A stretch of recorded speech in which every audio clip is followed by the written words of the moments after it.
ओम नमो भगवते वासुदेवाय।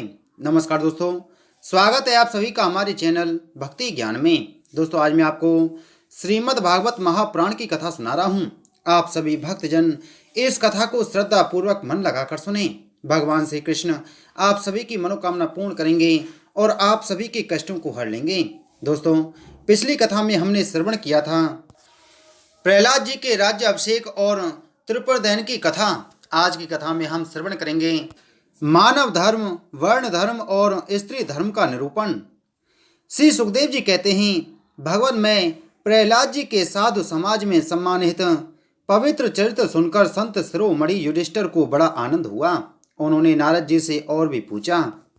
युधिष्ठिर ने पूछा, भगवान अब मैं वर्ण और आश्रमों के सदाचारों के साथ मनुष्यों के सनातन धर्म का श्रवण करना चाहता हूँ, क्योंकि धर्म से ही मनुष्यों को ज्ञान, भगवत प्रेम और साक्षात परम पुरुष भगवान की प्राप्ति होती है।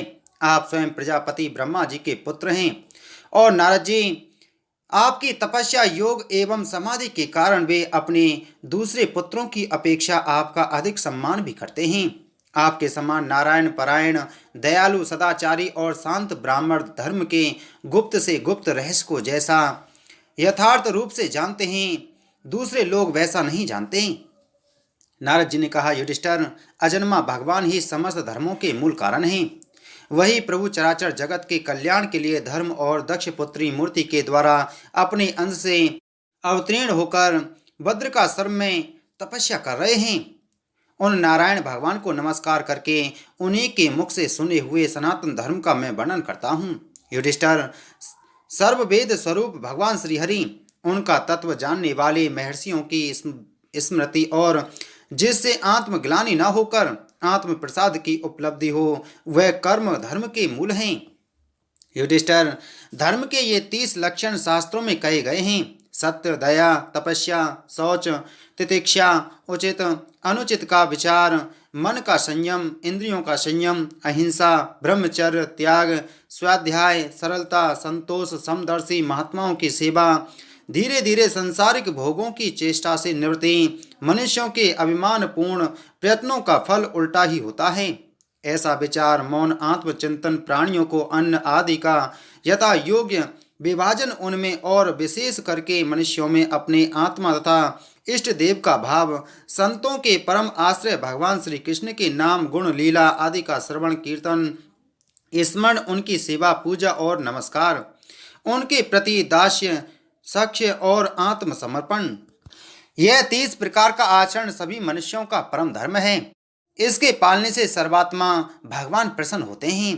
धर्मराज, जिनके वंश में अखंड रूप से संस्कार होते आए हैं और जिन्हें ब्रह्मा जी ने संस्कार के योग्य स्वीकार किया है, उन्हें द्विज कहते हैं। जन्म और कर्म से शुद्ध द्विजों के लिए यज्ञ, अध्ययन, दान और ब्रह्मचर्य आदि आश्रमों के विशेष कर्मों का विधान है। अध्ययन, अध्यापन, दान लेना, दान देना और यज्ञ करना, यज्ञ कराना, ये 6 कर्म ब्राह्मणों के हैं। क्षत्रियों को दान नहीं लेना चाहिए। प्रजा की रक्षा करने वाले क्षत्रिय का जीवन निर्वाह ब्राह्मण के सिवा और सबसे यथा योग्य कर तथा दंड, जुर्माना आदि के द्वारा होता है। वैश्य को सर्वदा ब्राह्मण वंश का अनुयायी रहकर गौरक्षा, कृषि एवं व्यापार के द्वारा अपनी जीविका चलानी चाहिए। शूद्र का धर्म है द्विजातियों की सेवा। उसकी जीविका का निर्वाह उसका स्वामी करता है। ब्राह्मण के जीवन निर्वाह के साधन 4 प्रकार के हैं: वार्ता, शालीन, यायावर और सिलोच्छन। इनमें से पीछे पीछे की वृत्तियां अपेक्षाकृत श्रेष्ठ हैं। निम्न वर्ण का पुरुष बिना आपत्ति काल के उत्तम वर्ण की वृत्तियों का अवलंबन न करे। क्षत्रिय दान लेना छोड़कर ब्राह्मण की शेष 5 वृत्तियों का अवलंबन ले सकता है। आपत्ति काल में सभी सब व्रतियों को स्वीकार कर सकते हैं।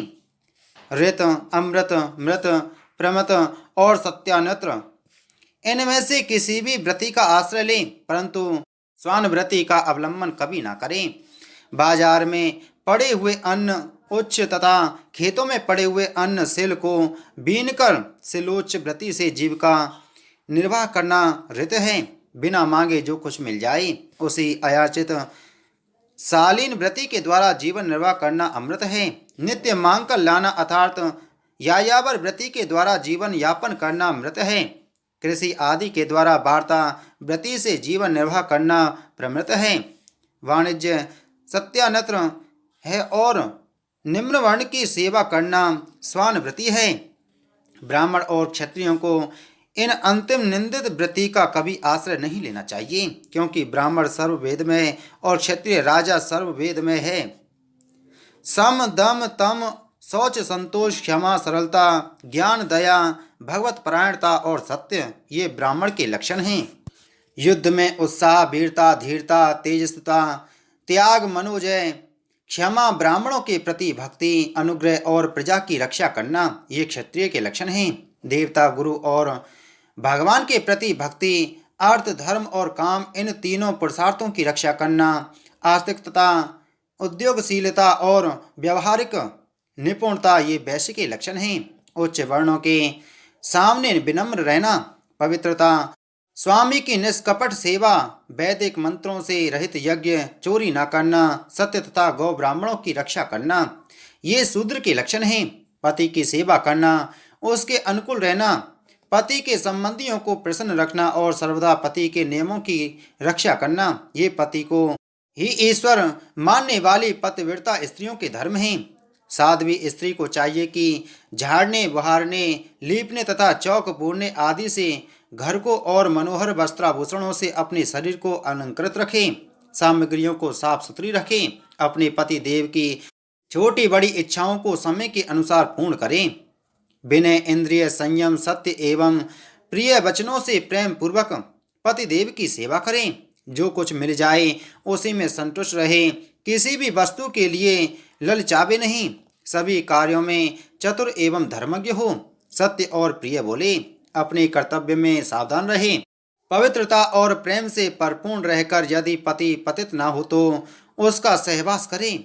जो लक्ष्मी जी के समान पति परायणा होकर अपने पति की उसे साक्षात भगवान का स्वरूप समझकर सेवा करती है, उसके पतिदेव वैकुंठ लोक में भगवत सारूप्य को प्राप्त होते हैं और वह लक्ष्मी जी के समान उनके साथ आनंदित होती है।